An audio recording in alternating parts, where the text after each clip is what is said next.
다른 나라 복제를 못 해가는 거죠. 네. 그러니까 어떻게 합니까? 사람을 그냥 돈으로 사가지고 가죠. 중국 같은 경우. 자, 피터 드루크더 얘기했습니다. 뭐라고 했냐? 과거의 노동과 자원이 없는 나라가 발전을 못했다면, 과거 노동과 자원이 없는 나라가 발전을 못했다면 앞으로는 지식이 없는 국가와 사회는 망할 것이다. 우후. 자, 이런 부분에서 우리는 대한민국은 교육을 엄청나게 지식 부분을 많이 시키잖아요. 학원도 많이 보내고, 그죠? 공부를 못하면, 그죠? 네, 사람을 이상한 취급하죠. 그죠? 이건 좀 잘못됐지만, 하여튼, 공부를 많이 하는 나라입니다. 자, 이런 부분에서 우리 대한민국의 미래는 밝다. 근데, 좀 아쉬운 점이 뭐냐?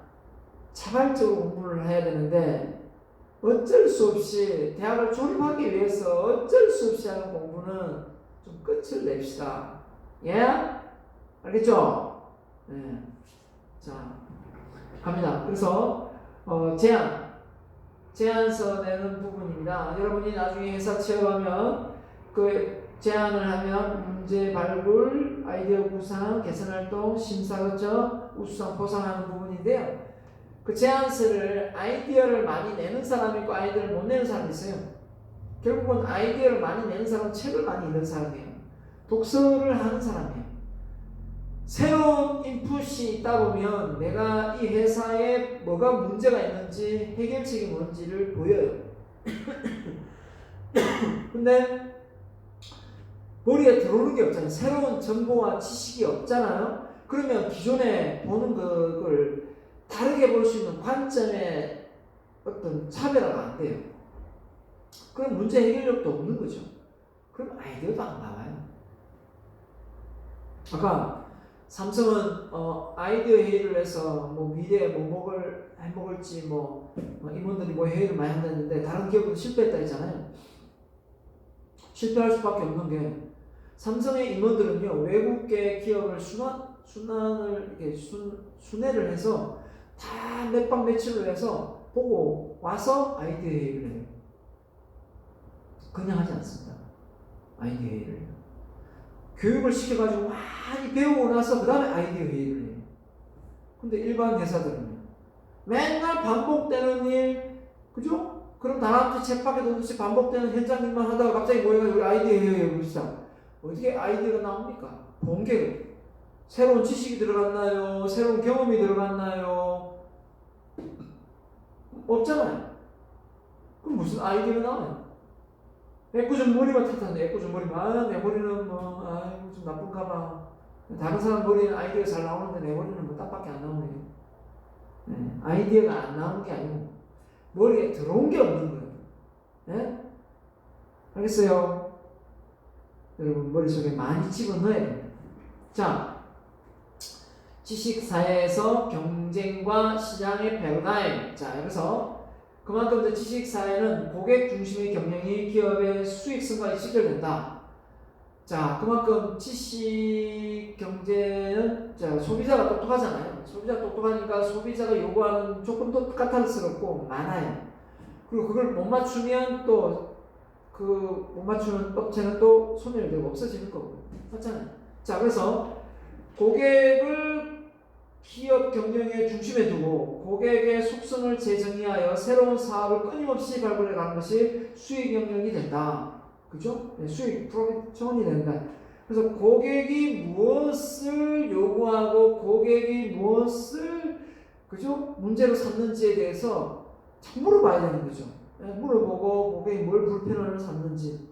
자, 그래서 최근에 고객은 구매만을 전담하여 하는 역할에서 엎었으나 기업이 비즈니스 과정에서 전반적인 활동을 참여하여 가치를 창출하는 파트너로 역할한다. 한마디로는 고객은 이제 한마디로 소비만 하는 그 소비자가 아니라 그 제품의 생산적인 역할에서 참여해서 거기서 참여하고 또 수익을 창출하는 거예요. 내가 가서 신랄하게 그 제품에 대해서 비판을 했는데 그 회사에서 돈을 준다. 그런 시대가 된 거죠. 왜? 그래서 그 회사의 어떤 문제점이 개선이 된다면 그 고객은 정말 고마운 고객인 거죠. 그러니까 어디 식당에 가서 음식이 좀 짜다, 싱겁다라고 말해주는 것 자체가 그 주인한테는 엄청난 도움이 되겠죠. 근데 그 주인이 그 그릇이 안 되면 거기서 사장님 오늘 음식은 참 잘 먹었는데 좀 너무 단 것 같아요. 그러면 아니 뭐 그죠? 그 자리에 예 알겠습니다 하고 나서 돌아서서는 막 욕하는 사람 있죠. 그럼 우리 마음은 될까 아이가 그죠? 이러면서 자 그런 어떤 마인드를 가져서는 그 뭡니까? 업체는 그 조직은 그 음식점은 망한다 이거죠. 고객의 불평 불만을 어떻게 하라? 수용해서 개선책을 마련해야 된다. 자, 그래서 에빈 토플러가 재산의 물결에서 프로슈머가 뭐야? 고객이 생산과 소비를 동시에 한다 해서 프로슈머 시대가 올 것이다 라고 이야기를 했어요. 대단하지 않습니까? 이걸 어떻게 예측을 해서 맞추냐고요. 엄청난 대단한 사람. 엘빈 토플러가 전 세계적으로 1등 국가가 아시아에 있다. 그 국가가 바로 대한민국이다 라고 했습니다. 여러분 엘빈 토플러 예언을 기대를 저버리면 안 됩니다. 알겠죠? 반드시 대한민국을 1등 국가로 만들어내야 됩니다. 자, 지식사회에서 경쟁 및 시장의 변화, 고객과의 새로운 관계입니다. 그래서 결국 제품과 서비스를 만드는 데 있어서 고객이 참여를 했는 이 프로세스 과정에서, 그죠? 그래서 지식을 공유하고 제품을 공유해서 대화를 통해서 이 밀착, 고객의 밀착, 그죠? 해서 대화를 통해서 소비자의 프로세스의 공유도 하고, 결국은 이 프로세스 과정에서 새로운 신제품이 나올 때 소비자가 참여한다. 이런 시대가 되어버린다. 네. 그 다음에 지식경영에서 paradigm. 자, 지식사회는 생산과 소비 제6화입니다. 그래서 방금 했고요. 라이프 사이클과 시간에 대한 가치의 관계가 변화되었다. 자, 그래서 고객과의 지식 공유로 인해 기업과 고객의 새로운 관계가 형성되었다. 그 전까지는 그냥 뭐 단골 고객 정도로만 생각했겠지만 이제는 고객을 이제 함부로 여기지 않고 고객의 그 관계를 훨씬 더 디테일하게 가져갈 수밖에 없겠죠. 그래서 크리슈머라고 방금 크리슈머 차이가 있다면 여기는 크리에이티브, 그죠? 창의성.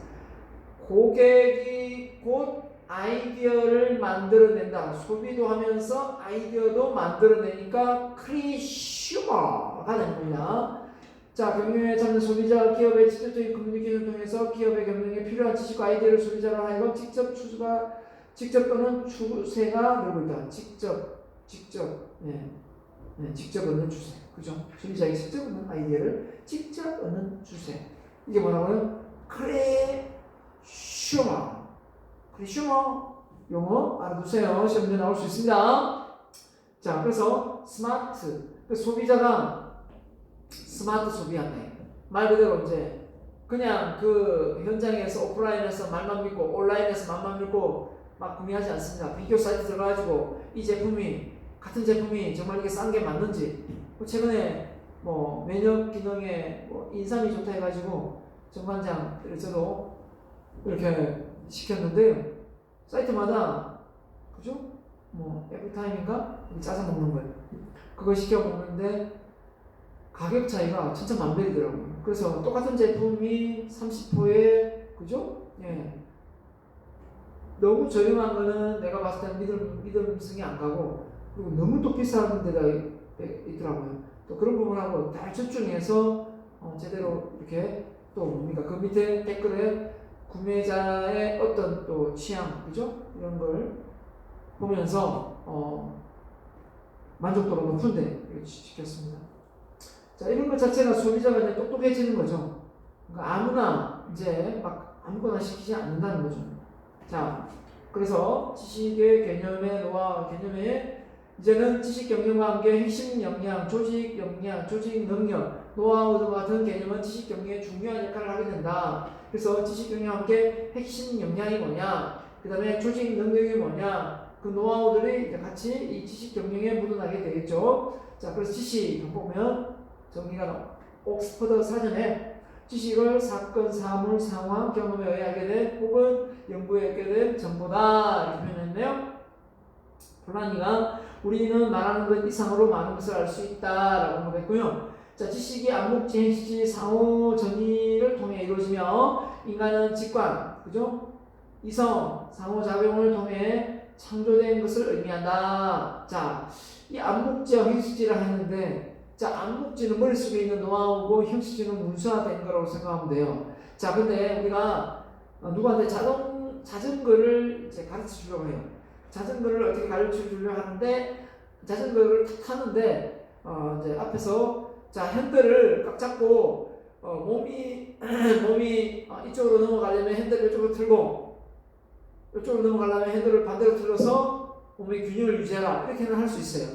근데 막상 그 지식은 알고 있는데, 맞죠? 지식은 알고 있지만 막상 몸이 딱 하면, 이쪽으로 넘어가려고 할 때 핸들을 여기로 틀어서 안 넘어가게 해야 되는데, 그게 잘 됩니까? 안 되죠? 그 순간 넣었으면 넘어지죠.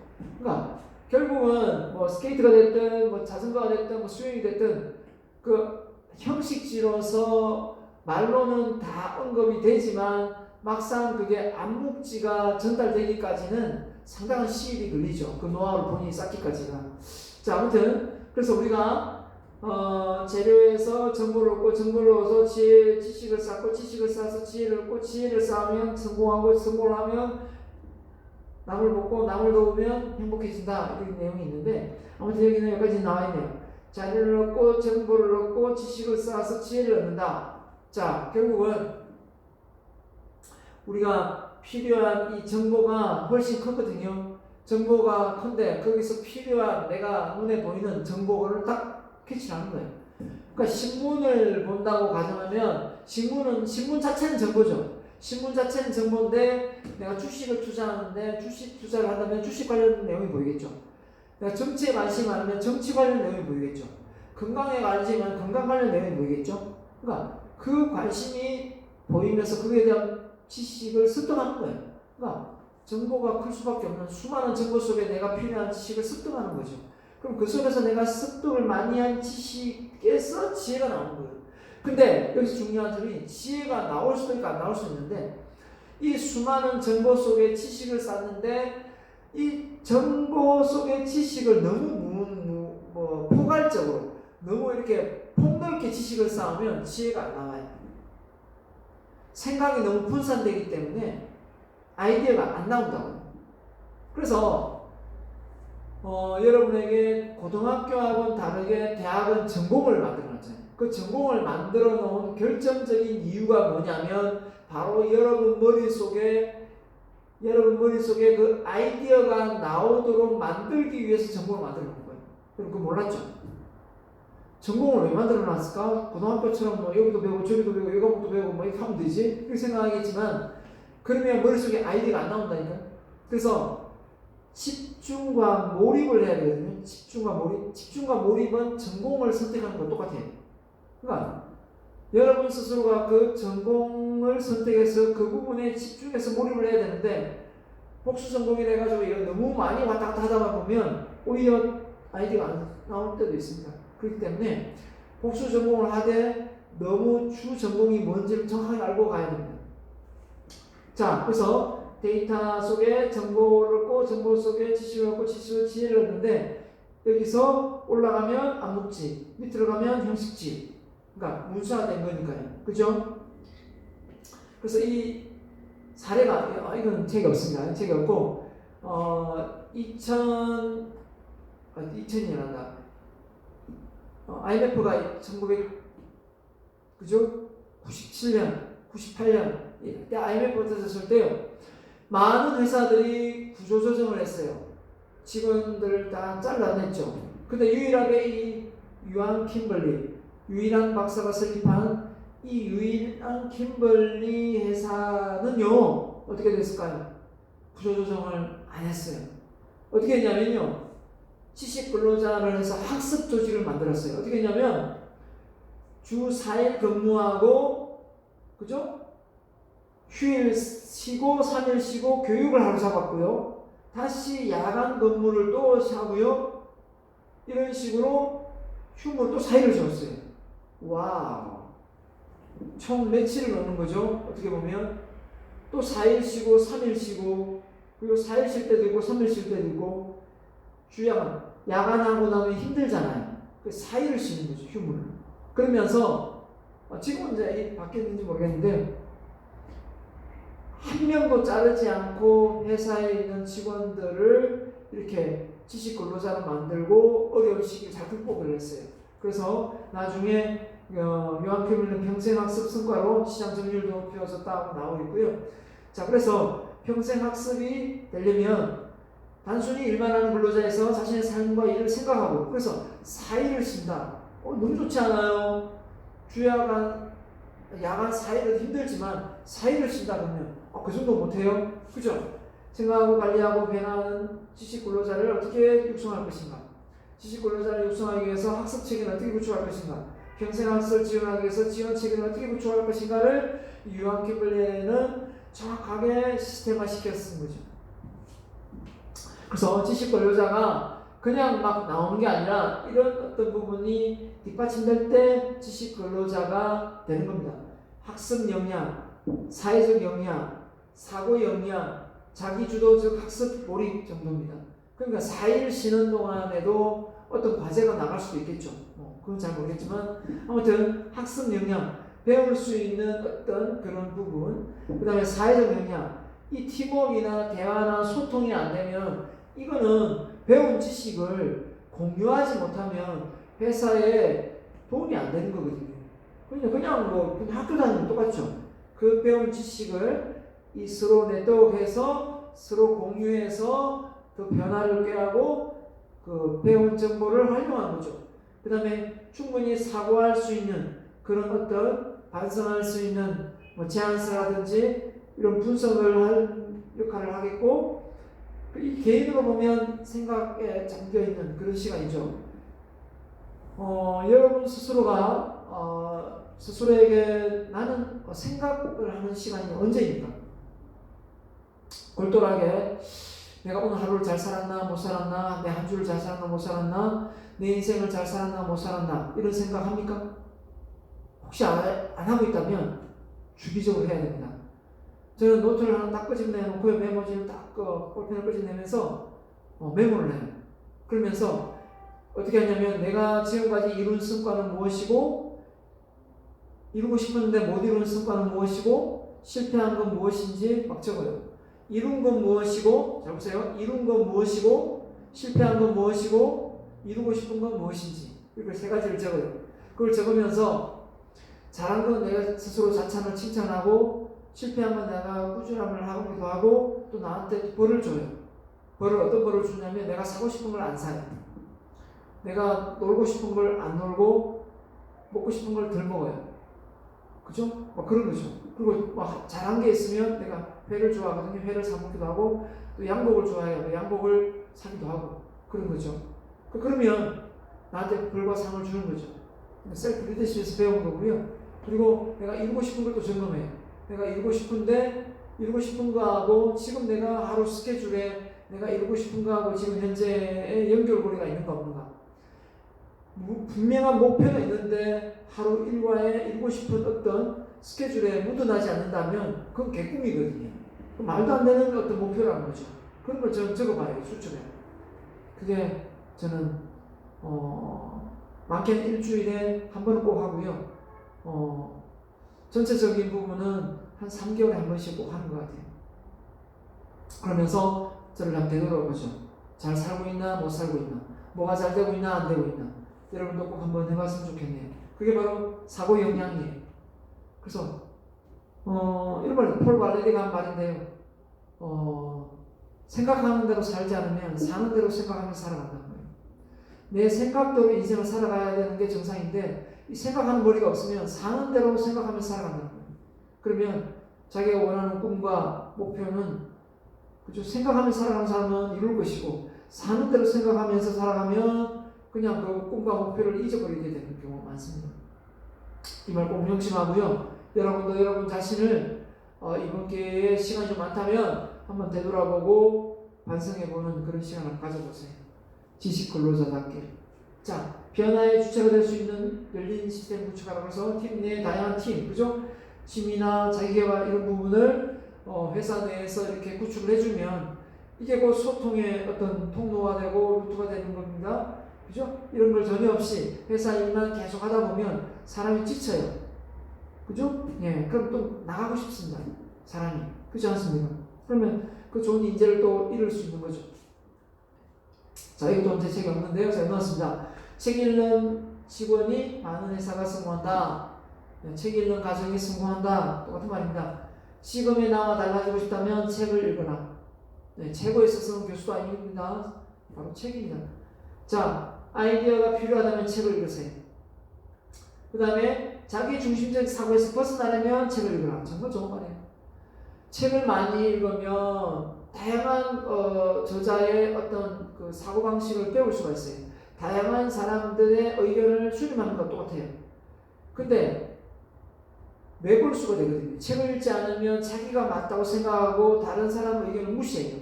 근데 책을 많이 읽은 사람은 여러 사람의 쓴 저자의 책을 읽어봤기 때문에 그게 매골수로 가지 않는 경우가 참 많아요. 그래서 포용력도 생기죠. 그 다음에 승진하기를 원한다면 책을 읽어라. 예. 그 다음에 잘난 척 하기거든 책을 읽어라. 아는 것도 없으면서, 그죠? 아는 것도 없으면서 막 잘난 척 어떻게 합니까? 아는 것도 없으면 잘난 척 하려고 하는 사람도 있죠. 그 꼴불견입니다. 자기 중심적 사고에서 벗어나면 책을 읽어라. 제일 와닿는 말이네요. 자, 그 다음에 지식의 개념의 계층인데요. 정보, 지식 계층, 정보. 자, 정보 다음에 데이터 다음에 정보 다음에 지식이 있지 않습니까? 정보는 수동적이면서 반영구적이고 정태적인 특징이다.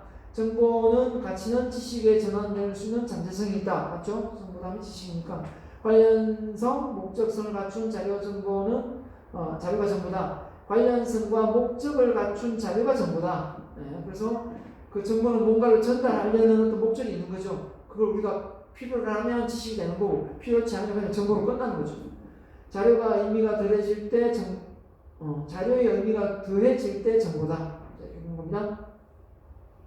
자, 신문에서 정권 시세표를 보았을 때 여러 회사에 대한 정보를 얻게 된다. 맞죠? 정권 시세표의 숫자들이 무엇을 의미하여 정시가 어떻게 운영되는지에 대한 사전 지식으로 가능할 것이다. 그랬습니다.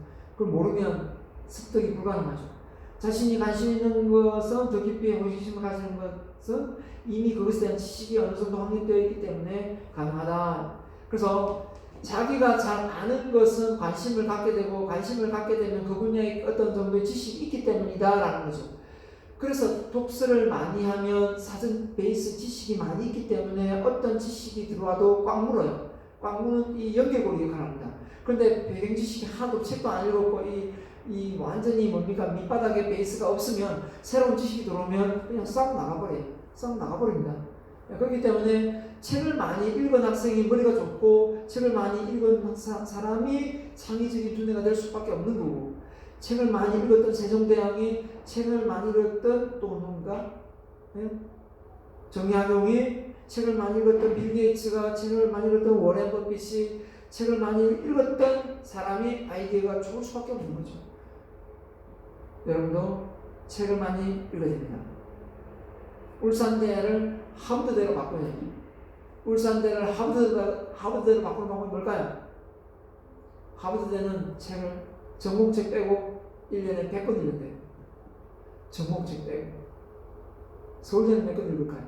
서울대는 전공책 빼고 30권 읽는답니다. 지방대학은요 15권. 여러분 몇 권 읽습니까? 여러분 지방대학에 있는 15권 읽어요? 전공책 빼고? 나만 그러니까 혹시 나는 15권 안 읽었는데 그럼 어떻게 지방대학 15권 평균이 나오지?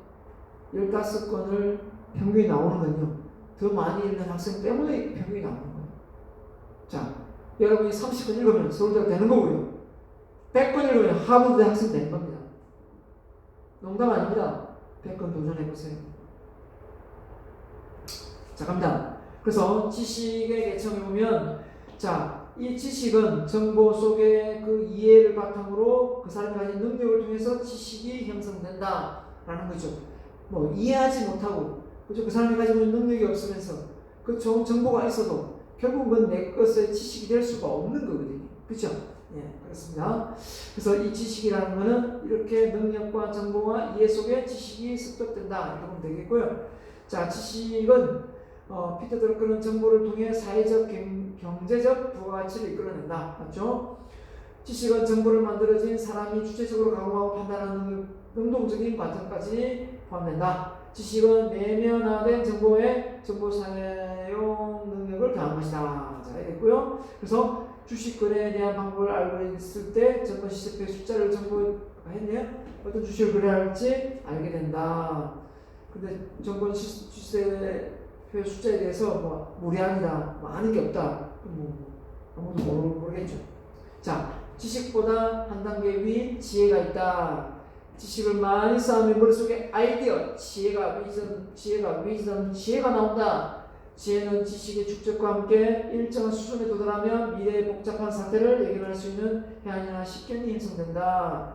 결국은 우리가 이 지혜를 얻기 위해서 공부를 하는 거잖아요. 그죠? 지혜를 얻기 위해서 공부를 하는 거다. 근데 그 지혜를 우리가 못 누리고 있으면 안 되겠죠. 그래서 자료, 정보, 이렇게 맥락에서 비교해 놨는데요. 정보는 통합된 구성체다. 지식은 고도의 추상적이다. 구체성이 제거된다. 자, 이렇게 해놨는데, 범위는 매우 협소하고 특정 상황에 제한되고 정보 범위 내 이상은 확대된다. 자, 시간 제한 없음. 자, 중요한 말씀을 보세요. 자, 지식의 개념입니다. 자, 이 부분은 보면, 자, 생산자하고 소비자, 지식을 만들어내는 자, 지식의 생산자, 지식을 보고 배우는 자, 소비자라고 비교하는데, 지식을 그 사람이 가지고 있는 암묵지에서 이 형식지로 만들어내는 부분을 이야기하면 이런 라인을 두겠죠. 자, 소비자는 그걸 배우는 거니까 자료 속에 정보를 쌓고 정보 속에 지식을 쌓으면서 지식이 형식지나지 않습니까? 그 형식지에서 머릿속에 새로운 아이디어, 암묵지가 되는 거죠. 그러니까 암묵지가 있을 때 책을 쓰는 거고 암묵지가 있을 때 지혜를 발휘하는 겁니다. 맞죠? 결국은 이 정보 속의 형식지가 이 지식이거든요. 이 지식입니다. 이 지식인데 이 정보 속에 이 지식을 쌓으면 쌓을수록 암묵지는 계속 생기는 거예요. 그러면 나중에 논문을 쓸 때도 석사 박사 밟으면서 나 논문을 뭘 쓰지? 고민을 막 해요. 고민할 필요 없어요. 그냥 다른 사람이 써놓은 논문을 계속 봅니다. 물론 중간에 주제를 정해야 되죠. 주제를 하나 정해서 그 주제를 정한 주제만 가지고 논문을 계속 보다 보면 같은 주제의 논문을 여러 편 보다 보면 왜 이런 내용의 논문은 안 나와 있지? 해서 모형을 찾아서 들어가 보면 그런 논문이 없어요. 그러면 그 논문을 모형을 작성하고 설문지를 돌려서 그 논문에 관련된 자료를 모아서 취합해서 설문지 결과치를 가지고 논문을 쓰면 돼요. 그렇기 때문에 처음부터 왜 내 머릿속에 아이디어가 안 나올까 이렇게 생각하는 건 바보 어리석은 사람이에요. 일단 내가 관심의 몰입의 대상이 없는 게 첫 번째 문제고요. 그 관심의 몰입의 대상이 있더라도 그 분야의 자료 수집을 하지 않으면 아이디어가 나오지 않는 거죠. 집중하면 바로 집중과 동시에 자료 수집이 되는 겁니다. 그러면서 아이디어가 나오는 거거든요. 네, 이 과정입니다. 그래서 집중, 반복, 끊기지 않습니다. 전문가의 비밀 방법. 그래서 형식지와 암묵지의 차이, 이 시험에 나올 수 있습니다. 자, 외워두세요. 자, 형식지는 문자로 된 거, 문수화된 거고, 암묵지는 머릿속에 있는 노하우로 생각하면 정답일 겁니다. 형식지의 정의는 언어로 표현이 가능한 객관적인 지식이다. 그죠? 그래서 언어로 표현하기 힘든 주관적인 지식이다. 그죠? 자, 그 다음에 언어를 통해 습득된 지식이고, 언어를 통해 습득된 이는 경험을 통해 몸에 밴 지식이다. 이거 보고요. 언어를 통한 전달, 언유를 통한 전달. 사람들에게 전이되는 것이 상대적으로 쉽지만 문서화되어 있으니까, 그죠? 네, 언어로 되어 있으니까. 다른 사람에게 전이하기 어렵다. 책, 그죠? 매뉴얼. 이렇게 되어 있으면, 데이터베이스 되어 있으면 형식지지만, 노하우, 조직 문화, 이미지, 숙련된 기능, 자전거 타기 이런 거는 이렇게 되어 있는 거는 좀 이렇게 보고 배우기 힘들죠. 분명히 저렇게 하면 타면 될 것 같은데 저 사람 저렇게 타네? 나도 한번 타봐야지. 근데 안 되잖아요. 그죠? 분명히 방금 될 것처럼 보였는데 그냥 암묵지인 거죠. 자, 그래서 이 암묵지를 만들어내기 위해서 형식지 지식을 창안해내고 이 형식지에서 암묵지로 넘어간다는 거죠. 그래서 이 암묵지가 많으면 여러분은 전문가라는 소리를 듣고 문제 해결 능력이 많은 그런 퍼스널 브랜드를 갖춘 전문가가 될 수도 있다. 그렇죠. 자, 그래서 지식 경영의 필요성이다. 지식 경영은 시장의 변화와 기업 간의 경쟁이 심하고 또 기술의 발전과 같은 외부 환경의 변화에 대응하려고 노력하는 기업의 한계에서 비롯됐다. 자, 지식 경영까지 넘어왔어요. 지식 경제에서 지식 경영. 자, 그래서 다운사이징 축소하는 거죠. 규모를 아웃소싱 외주를 주는 거고요. 경제적 부가가치 그죠? 그 부분들로 줄여가는 거 벤치마킹 알죠? 따라하는 거고 리엔지닝 구조 조정하는 거고 자 전사적 품질과 토탈 다 관리하는 전사적 시스템을 말하는 겁니다. 자 기업의 인적 자원 무형 자산을 강화해야 한다. 자 이런 것도 다 중요하지만 기업의 인적 자원 결국은 지식은 인적 자원이 암묵지에서 나오기 때문에 그래서 인적 자원 무형 자산을 이제 이 지식 경영에 투입시켜서 회사의 미래지향적인 아이템도 끄집어내고 독창적인 아이디어도 만들어내겠다 이거죠. 자 그래서 과거의 물질적인 유산으로 유형자산으로 이루어진 경제 산업 구조가 이제는 지식사회가 되면서 지식경제가 되면서 그죠? 인간의 창의적인 아이디어 지식으로 무게중심이 바뀌고 있다. 그 대표적인 게 마이크로소프트사, 넷스케이프, 그죠? 야후 이게 플랫폼 시장 이런 부분이 되겠습니다. 조직이 지식 경영을 해야 하는 배경은 다음과 같다. 첫 번째, 정보와 기술의 발달. 자, 무형 자산의 인식의 제공. 자, 인재가 중요한 인재 초빙하지 않습니까? 치열한 글로벌 경제사에서 조직 구성원은 창조 지식이 중요하다. 머릿속에 아이디어를 내려고 한다. 학습 조직에 대한 방동으로 지식 경영이 등장했다. 자, 그래서 학습 조직이 있었기에 지식 경영이 가능한 거지, 그죠? 학습 조직이 없는데 지식 경영이 되느냐? 안 됩니다. 될 수가 없죠. 기업의 자산 가치를 재무적인 어떤 중심에서 산출하는 방식에서 근본적인 문제가 있다. 이제 자산 가치를 그 돈 많고 공장 규모 크고 이런 게 문제가 아니라 직원 숫자 많고 이게 아니라 그 핵심 인재 그 머릿속에 새로운 아이디어가 샘솟고 있느냐 여기에서 그 기업의 부가가치가 더 값을 쳐준다 이거죠. 그만큼 이제 인재상을 뽑는 겁니다. 그래서 기업 경영의 필요성 지식 경영에서 지식이 기업의 경쟁력 제고에 결정적인 요소로 작용했기 때문에 지식 경영이 기업에 제공하는 잠재적인 기회가 다음과 같다. 뭘까요? 조직이 정보를 획득하고 분석하고 그 정보를 데이터화 하우징, 데이터 마이닝 한마디로 기업의 의사결정을 하는 데 있어서의 자료를 한 번에 끌어 모아가지고 그 데이터를 돌려서 그 데이터 분석한 결과로서 의사결정을 내리겠다 이겁니다. 맞죠? 그래서 의사결정의 지원 시스템, 중력 정보 시스템을 사용하여 전략적 의견을 한다. 그러니까 결국은 정보가 지식이 왜 필요하냐? 정보 속에 지식이 왜 필요하냐? 올바른 의사결정을 내리는 데 있어서 가장 중요한 요소가 되기 때문에 그런 겁니다. 맞죠? 그래서 전 세계적으로 정보에 접근할 수 있는 프로세스를 만들어주며 조직 구성원에게 인트라넷, 그룹웨어 통해서 서로 이렇게 플랫폼 시장을 만들게 됩니다. 그죠? 그래서 그룹의 의사결정 시스템을 통해서 빠르게 합리적인 의사결정을 내릴 수 있게 만드는 정보를 공유해가지고 조직 전반의 과거의 경험에서 축적된 지식을 버리지 않고 다 활용 가능하게 만들어낸다는 겁니다. 그래서 스피드, 민첩성, 안전성을 향상시킨다. 저도요 이렇게 PPT 자료를 만들면서 이제 새로운 책의 내용도 옮기지만 기존에 내가 만들었던 내용이 또 너무 많다 보니까 이제 이 노트북 안에서 그냥 검색을 해요. 검색을 해서 예전에 이런 내용이 있었구나. 그 내용을 또 뽑아서 이 내용하고 맞으면 또 다시 또 집어넣고 이렇게 합니다. 그죠? 자, 그래서 2.0 그죠? 2.웹, 2.0 시대의 지식 경영 말 그대로 지식을 생산하고 그죠? 그리고 거기서 공유하고 또 거기서 소비하는 걸 이야기합니다. 지식의 힘은 조직의 경쟁력 지식에서 나온다. 창조 지식의 창조적인 지식에 기반해 지식 경영의 창조형 지식 경제로 거듭나야 된다. 여기서만 창조적인 지식 기반의 지식 경영 역시 창조형 지식 경영